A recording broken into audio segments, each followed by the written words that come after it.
Hey guys, it's your buddy Rome. In this video, we're gonna look at a accessory for your Avata 360.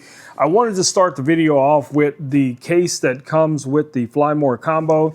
And in this case, you guys are gonna see that I do have pretty much everything that I would normally have if I was out flying in this case. I have my controller, I have the drone, I have the landing pad, and I even have a little tripod over here that I add whenever I use one of my action cameras. But most importantly, the question that I get most often, since I added this additional accessory to the Avata 360, these duck bumper guards, will it fit in the case? As you guys saw, I just took it out of the case. Now these just snap on to the ducts, as you guys see here. They're fitted where it just locks right in place. I've had no issues with these as far as flight, as far as reliability, as far as stable flight. It flies perfectly.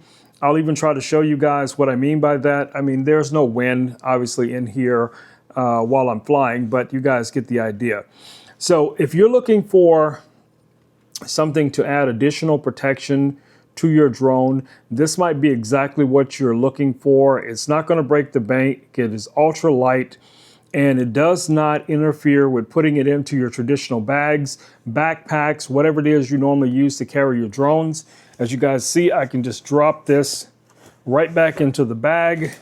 No problem, fits in there perfectly. So if you're looking for additional protection for your drone, especially if you're like me and you're doing some real estate videography or flying in close environments where you're worried about, maybe a couple occasional bump or two, this could come in handy. So definitely take a look at this product, guys. I highly, highly recommend it. All right, guys, it's been your buddy Rome with Rome Knows Tech. I'll catch you all in the next video. Until then, stay safe. Peace.